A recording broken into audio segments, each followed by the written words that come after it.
Hi everybody, it's Linda, and today I'm going to be making a beef taco soup.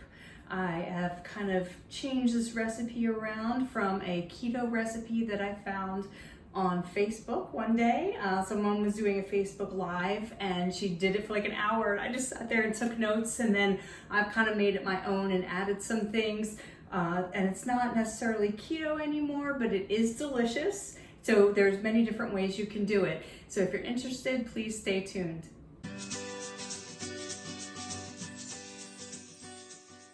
Here's some of the ingredients we're going to be using today. We're going to be using a whole onion, some ground beef. You could use ground turkey if you want. It doesn't have to be organic, but I think the taste is a little better on organic.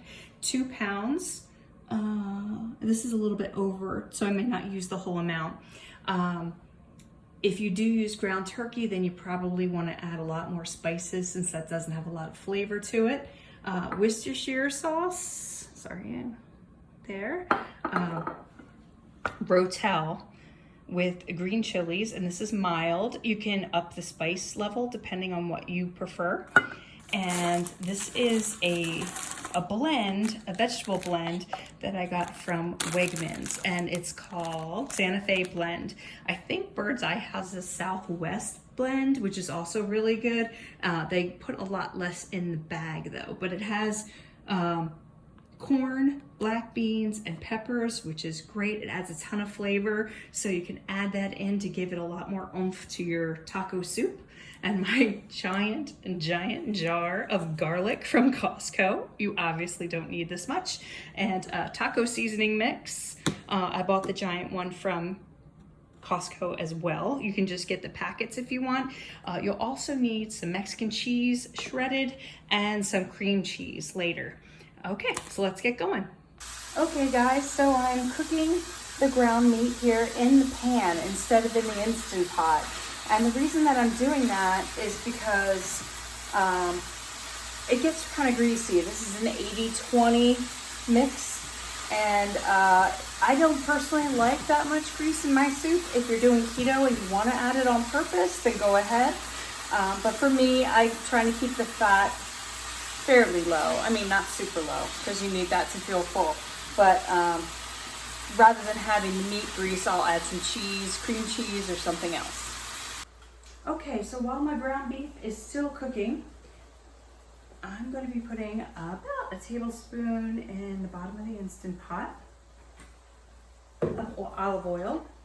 I cut up my onion pretty small and putting that in. And you want to put it on saute and put it on normal. There's a mild, a less setting, and a more setting, so you want to put it on saute normal. Oh, plugged in. There we go. Saute, and it's in the middle for normal. And we're just going to cook up the onion, and then we're going to add some garlic. We don't want to put the garlic in right away, because if the garlic burns, it kind of changes the flavor, and then it's not as good. Okay, so here's our onion sauteing. I'm going to add just a tiny little bit more olive oil. You want to keep it moving. You want your onions to start to get a little clear. This still has a little ways to go. And if it feels like it's too much, you can always turn it down on saute to less, so it won't be burning them. Okay, now I'm going to add the garlic. I have a giant tub of garlic. You do not need a giant tub of garlic. You can use fresh if you like.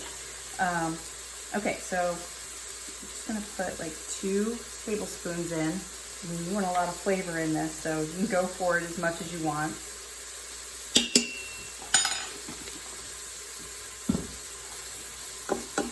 And then keep stirring the onions and the garlic every once in a while. Woo! Oh, my eyes. And in the meantime, I drained the ground beef. I've also made it into smaller pieces because it's going to be in the soup. You want it to be a spoonful and easy to pick up. And we'll be ready to add that soon. Okay, so when your onions and your garlic are looking ready, they're nice and glassy and they look like they're getting cooked pretty well, you can add in your ground beef.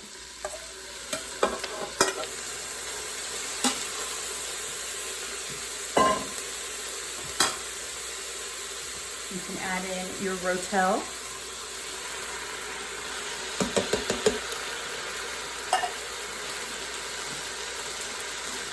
I'm also adding in my Santa Fe blend.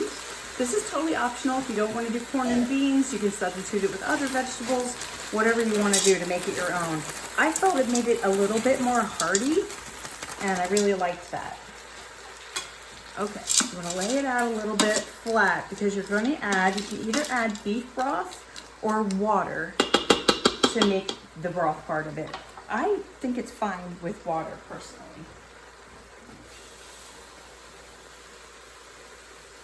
The first time I made it, it called for 2 cups and it felt a little thick, and that was without the vegetables.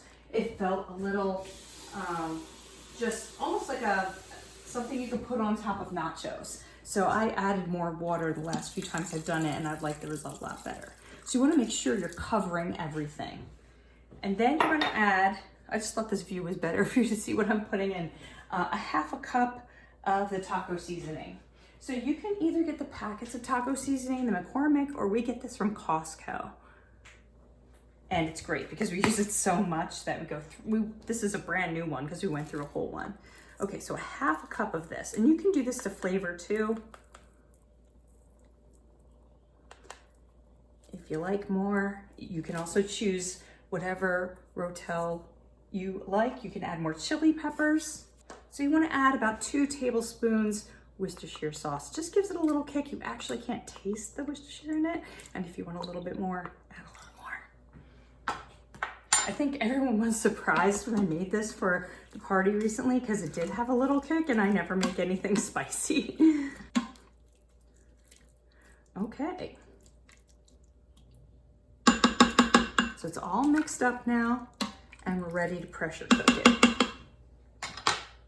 Okay, so you just put the lid on, set it to sealing, not venting, and set your soup broth button over here to 5 minutes, and then we wait. Okay, so our timer went off and we're ready to release the pressure. I need to hit cancel here before this blows up. Woo! Does that frighten you every time? It always frightens me. I saw they had these little things on Etsy that are like little dragons that like breathe fire, but I'm afraid it will like go right back at me or something.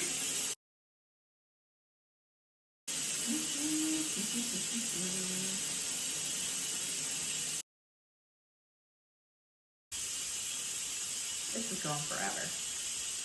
Okay, so the pressure's released and the soup is all done. We're gonna open it up.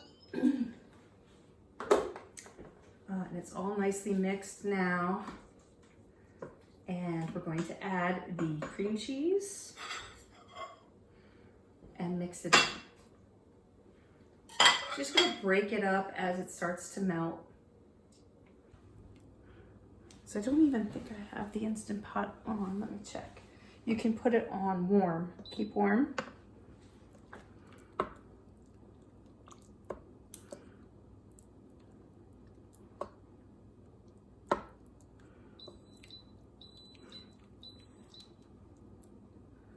No idea which timer that was for. Oh, that's the Instant Pot.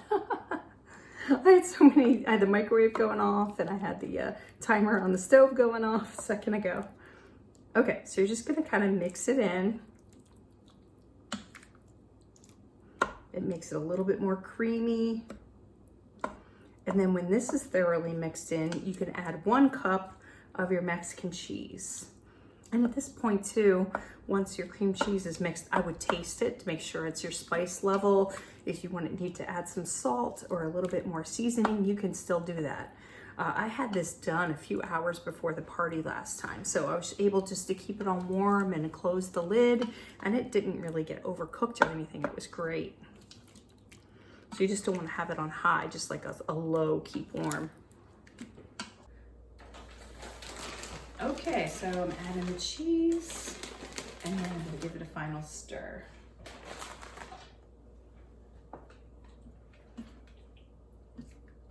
And you can leave this on warm as long as you need to. If you're a couple hours before your party, just leave it on warm, or a couple hours before dinner, and it'll be ready to go. Don't leave it on saute. That would be bad. Okay, so I'm gonna take a little bit and do a little taste test.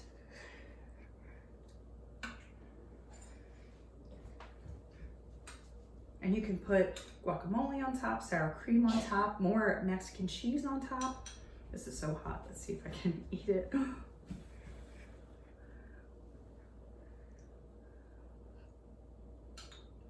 Mmm, so good.